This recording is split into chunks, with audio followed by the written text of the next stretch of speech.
Under no condition can these rioters and looters be allowed in that city to trigger this kind of situation. There are several officers who are not responsive right now. Some have broken bones. One is unresponsive. He's laying there unresponsive. There's looting and violence right now. A CVS store is in flames. Police vehicles on fire. Now, what is that doing, tell me, for the tragedy of this black man who was injured in the van? Tell me how that helps. It helps nothing. This is what I mean by the brown shirts of Adolf Hitler. This is how it worked. When the communists were unleashed on German society, they created a chaos. The people didn't like the chaos. They didn't like the lawlessness of the communist mobs. And what was the counterpoint to that? Right-wing groups were formed under Adolf Hitler. The SA was formed to beat up and control the communists. And that led to Adolf Hitler's rise. That led to World War II. That led to the extermination of millions of people. We certainly want to avoid the counter-reaction. And I'm telling you right now that unless we get a stabilized government that can stabilize these random maniacs, we're liable to finally get what this country has been screaming for, which is law and order. And let's pray that the law and order doesn't take us down the fascist road, because every action will have a reaction. It's a law of thermodynamics. The illegitimate radical left, in this case the Black Panthers and the communists who are burning Baltimore, is an action. And the reaction is just liable to be bigger than they are, because there's only so much crap people are willing to take until they react. And that's a bad thing. And that's where a government is supposed to step in to preserve social order. But Barack Obama, the comedian who gave his big performance the other night at the dinner, the correspondence dinner, showing us he's not a Muslim, he's not a communist, he's not a socialist. He's a real all-around nice guy. That's all. Where is he today? Why is he not stepped in? Burn, baby, burn. I saw it in Newark in 1968, and I'm watching it right now in Maryland in 2015. Some things never change, and I'll tell you something else. Newark never recovered from the hippie-induced riots of 1968, and that is because progressivism had destroyed Newark, and this progressive government is going to destroy Baltimore. That's my position. I'll be back in a moment on the Savage Nation. Join the Savage Nation. Call now, 855-400-SAVAGE, 855-400-7282. Savage. Your Savage Nation is sponsored by SwissAmerica.com. It's the only company I trust for tangible assets, gold and silver. Call 800-BUI-COIN. So the rioters are having a field day in Baltimore. Stores are on fire. The blacks are looting stores in Baltimore. Yes, I'll say it like it is. What should I do what the newspapers do? We don't know what's going on. We're all stupid. We don't know who triggered this and why it's being allowed to go on. Let me ask you something. If a group of conservatives rioted like this in the city, do you think that the invisible head of the Department of Homeland Security would have called out the armored personnel carriers by now and used some of those 9mm hollow points on them? I think that DHS would have come out by now if Baltimore were being assaulted by mobs of whites, don't you think? And yet Elijah Cummings says, oh, he's the congressman, it's peaceful. Well, ask the cop in a coma if it's peaceful. Ask the owner of the CVS store if it's peaceful. Liars, all of them, these progressives. Here's another joke for you. Don't want to get too depressed. Pinocchio, Snow White, and Superman are out for a stroll in town one day. Well, as they walk, they come across a sign, beauty contest for the most beautiful woman in the world. I'm entering, said Snow White. After half an hour, she comes out and they ask her, well, how did you do? First place, said Snow White. Well, they continue walking and they see a sign, contest for the strongest man in the world. I'm entering, says Superman. After half an hour, he returns and they ask him, well, how did you make out? First place, answers Superman. Did you ever doubt it? Well, they continue walking when they see a sign, contest. Who is the greatest liar in the world? Pinocchio says, this is mine. Half an hour later, he returns with tears in his eyes. What happened, they ask. Who the heck is Hillary Clinton, asked Pinocchio. That's from one of my listeners. So, you know, humor does have its place in the world. even in dark times like these. Update, rioters set a police car ablaze in Baltimore, and looting has begun. As I said, CVS stores, nothing to do with the cause, but it's just an opportunity to burn, baby, burn. But Democratic Rep. Elijah Cummings, never known to speak the truth, says that the riots are peaceful. Update, police have sustained broken bones after black Baltimore high schoolers calling for the purge struck police with heavy bricks, rocks, and pipes. One officer is unconscious and unresponsive. Thank you, Al Sharpton. Thank you, Eric Holder. Thank you, Barack Obama. Go tell your jokes tomorrow about how wonderful you all are and how progressives really want to save the world. Baltimore may never recover. It's time to call out the National Guard and get these people under control. If need be, use rubber bullets. That's what they are for. That is how crowds are controlled. You start with water cannons, then you go to the rubber bullets. But you don't let a virus like this spread, because it will spread. As Newark tells us, it can get very bad indeed. Newark was once a thriving, beautiful, middle-class city, and it was burnt to the ground by rioters in 1968 because the progressives at that time justified the rioters, justified the rioting, and opposed the police. So history is repeating itself. Let's hope it doesn't get out of control, and let's hope that somebody who's an adult in Maryland and in Washington steps in, calls out the National Guard, and gets these crowds under control. Louise wants to comment on this. Louise, welcome to the Savage Nation. Communities don't recover from this kind of catastrophe, violence, political stuff.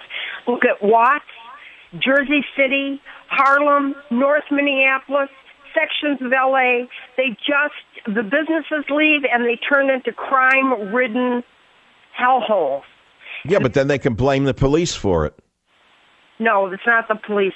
No, blame the police, blame Whitey, blame society. Blame everybody but the rioters and the out-of-town agitators. Blame everybody but Al Sharpton. Blame everybody but Eric Holder. Blame everybody but Barack Obama. Just blame everybody but the rioters themselves. Isn't that the way it works in a progressive society? That's the way it works, but I want to tell you one more thing. In 1968, that Democratic convention that turned into a riot in Chicago, that was funded by the Democratic Party. I was 16 at the time, and they were going to finance me to go to Chicago. They had all this story about where I'd be staying, what I'd be doing, and my mother said to me, I was 16, you can't get into the convention. They only got bad plans. And when my friends came back, I found out that they didn't get hotel rooms.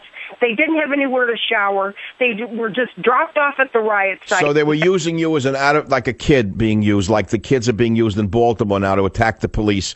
They're getting black kids out of the schools to throw bricks and stones at the cops now in Baltimore. And Obama has nothing to say. How do you like that? Why is Obama not opening up his big fancy mouth today about all of this? This is the Democrat. Well, this is the Democrat, socialist, Islamist machine at work. Where is the Republican Party on this? Why am I speaking out on it? Why have we heard nothing from any of the leaders of the Republican Party? Why is the chaos in Baltimore allowed to continue? Where is Jeb Bush on this? Where are those who would be our leaders on this?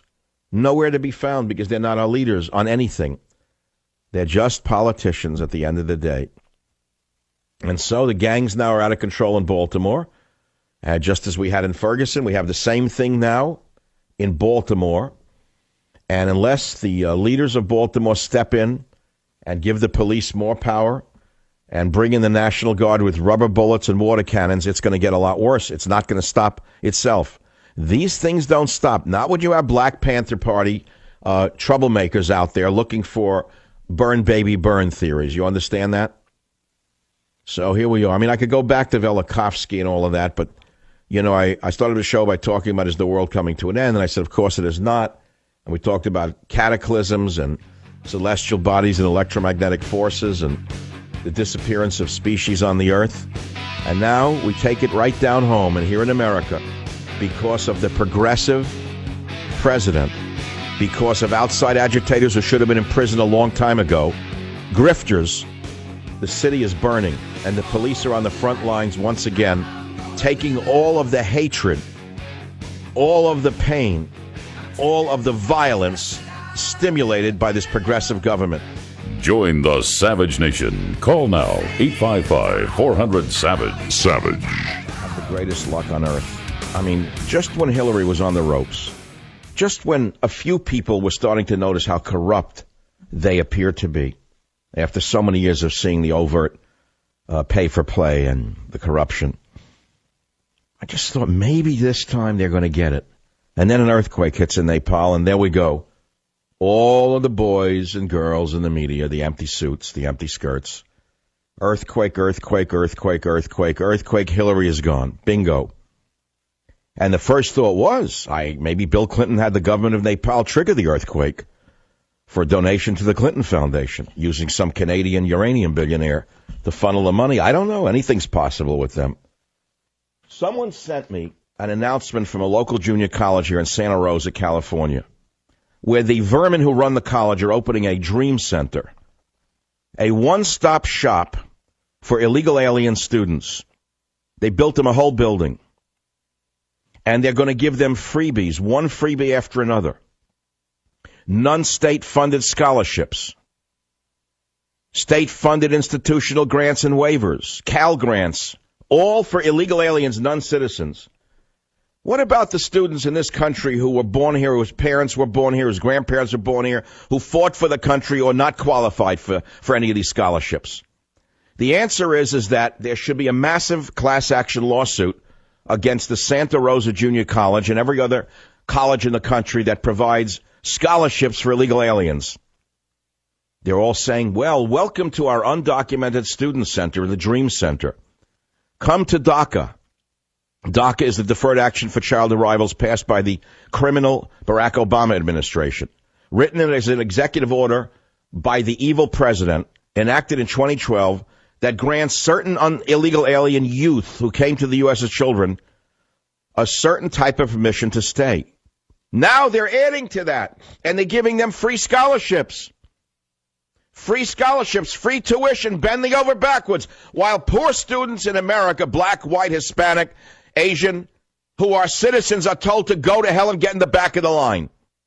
Another friend of mine said to me, I can't take it anymore. It's 18 months till the election. People are going to have a nervous breakdown till it happens. How much more can we take of this? I mean, the thought of Jeb Bush on a paleo diet and seeing him shrinking away is something I really don't want to watch. If Jeb Bush starts to look like Al Sharpton and Barack Obama in a few months, I'll say there's something in the water rather than something in the air in Florida. But I can't get too excited about the 2016 election. For God's sakes, it's almost May 2015. We have a whole life to live every day. How are people supposed to cope with this nightmare? Let me tell you how I'm supposed to cope with it, because I have to cope with it. I'll tell you how you cope with it. You get off your behind and you go out of your comfort zone and you go to places you normally don't go to. And guess what you see? If you're a white person, you see black people who actually are not rioting. You'll see black people who love America who are working just as hard as you are. You'll see Hispanic people breaking their backs who are working real hard. They're not working to overturn the system and steal America from you. And what happens is if we only look at the news, which is horrendous, horrible, terrible, you start to think that there's a race war out there promulgated by Obama. The world is coming to an end. The illegal aliens are going to turn this into northern Mexico. All of this may be true, but you can't look at it that way every day. Do you understand what I'm saying to you? There are ways to cope with it all. For God's sakes, I have to help you cope with it too? I will. My producers found a little article on the uranium scandal. This came out in the year 2006. It was appearing in the Durango, Colorado newspaper, called the Durango Telegraph. You're not going to believe the title, How Russians Got Our Uranium. The Russians are coming to the Southwest and plan to take much of the region's uranium home with them. The Russian government, which recently purchased the mining company Uranium One, has big designs on uranium reserves in Utah's Canyon Country and has opened an office in Durango. Watchdogs are concerned that the U.S. is effectively giving away resources to foreign companies and that locally mined and milled yellow cake will soon find its way to Iran. Last week, Atomdredamozolo, I can't pronounce it, ARMZ, a mining conglomerate owned by the Russian government, completed the purchase of Uranium One, a Canadian company. ARMZ's parent company is Rosatom, the Russian nuclear agency, and the deal went forward in spite of objections from 4 members of the U.S. Congress and a U.S. Department of Treasury inquiry. Now, remember when this was.